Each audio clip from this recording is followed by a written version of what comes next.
안녕하세요. 후스토리 박병일입니다. 인천에서 편의점을 하는 61살 김지윤 씨. 37살 아들과 단둘이 사는데 아들 여기저기 왔다 갔다 한시도 가만히 있질 못합니다. 여기 이런 거 다 때려부셔요. 숨기려면. 못하게 하면 이제 날 모으는 거지. 중증 발달 장애인인데 뭔가 마음에 맞지 않거나 불만이 있으면 돌출 행동으로 표출됩니다. 이거는 집. 거실 때려부순 거예요? 네, 거실. 이런 거 이렇게 다 때려부시고. 어머니와의 인터뷰 도중 편의점 문을 열고 나가는 아들.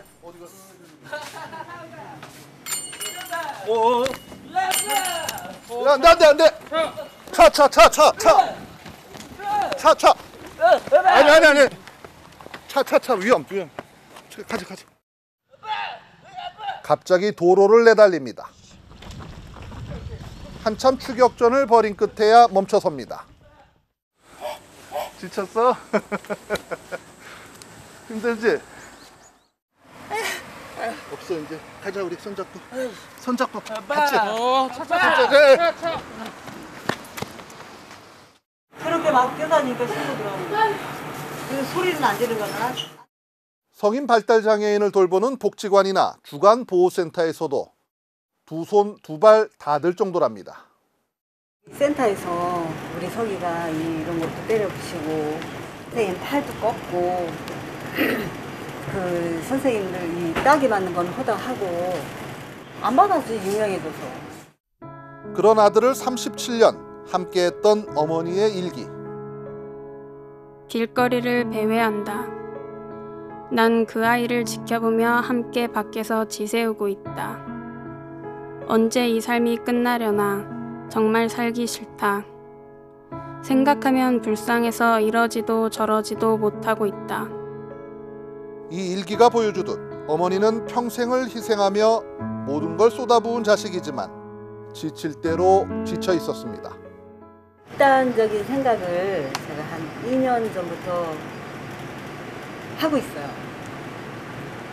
지금도 저는 그거를 모으고 있어요. 약을 착착.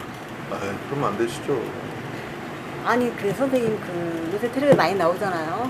동반자살. 그게 남 일이 아니죠. 저 진짜로 사는 게 힘들어요. 이번엔 66살 손선희 씨 가정을 보겠습니다. 두 아들 모두 1급 발달 장애인입니다. 각각 39살과 36살 성인이지만 행동은 여전히 어린아이입니다. 이거 처음 봤어. 이거 처음이야. 와, 소리 누나고. 저쪽. 발달 장애를 가진 두 아들을 돌보면서 심신이 녹아내려 심한 우울증을 앓은 적도 있다는 어머니. 맨날 그 생각만 했죠. 어떤 식으로 죽을까? 어디 가서 어떻게 죽을까? 캄캄한 터널이 끝날 것 같지 않으니까. 그러다 뇌출혈로 죽을 고비를 넘긴 이후부턴 생각을 달리하고 마음을 다잡게 됐다고 합니다. 누구인데 맡기겠습니까? 그러니까 이제 지금이 나가다 보면 이렇게 장애인들만 이렇게 다니면서 막 동양한 막 꼬라지가 휘하는 그런 사람들 보면은 그게 지나치 안 보여요. 내가 없으면 얘들을 어떻게 할 것이냐. 하지만 안타깝게도 이 어머니의 고민은 현실입니다. 염전 노예 사건, 가두리 사건, 농장 사건, 인권 침해 사건들이 나타난 전 발달 장애인인 거죠. 부모가 사망 이후에 발달 장애인이 어디서 사는지 실태 조사를 한번 해본 적이 없습니다. 국가 차원에서. 서울의 한 노숙인 보호시설을 찾아가 봤습니다. 640여 명 노숙인들이 기거하고 있는데 이 가운데 90여 명이 발달 장애인입니다. 대부분 부모를 잃었거나 가족들로부터 외면받아 노숙 생활을 하던 중에 발견된 발달 장애인들로 이곳에서 죽을 때까지 지내게 됩니다. 지금 어떤 프로그램을 하고 있는 건가요? 정신지적 장애인 대상으로 도자기 공예 프로그램을 하고 있는 상황입니다. 연령층이 어느 정도나? 한 40대부터 해가지고 60대까지 이렇게 연령층을 가지고 있습니다. 취재를 마치고 떠나려는 순간 한 발달 장애인이 다가와 무언가 할 말이 있다며 취재팀을 불러 세웁니다. 14년째 이곳에서 생활하고 있는 46살 최경부 씨입니다. 못 걷고 여기 장에 갑니다. 엄마, 제가 전거 장에 와. 엄마, 사랑해. 자, 여기서 원래 이야기로 돌아가 성인이 된 발달 장애인을 돌보는 부모들의 고통을 좀 더 알아보겠습니다.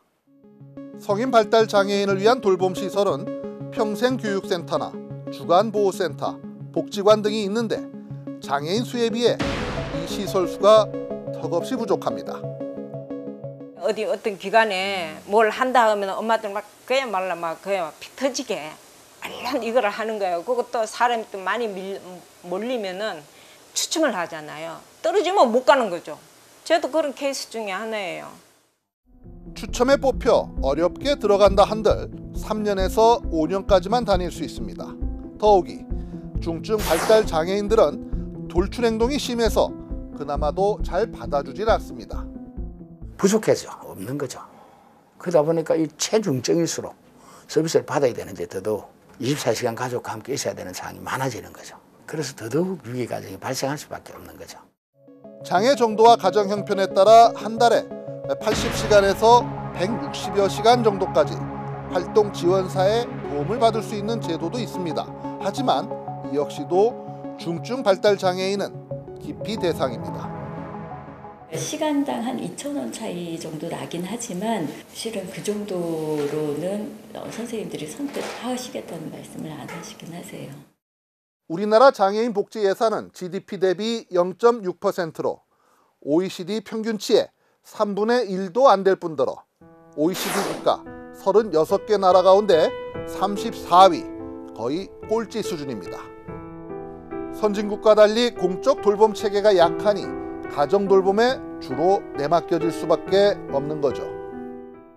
물론 나라 예산 여기저기 쓸 곳 많겠지요. 그렇다 해도 평생을 자녀 돌봄으로 심신이 피폐해지고 희망 없는 미래를 고민하다가 결국엔 자녀와 함께 극단적인 선택을 하는 비극은 이젠 막아야 되지 않을까요? 후스토리였습니다.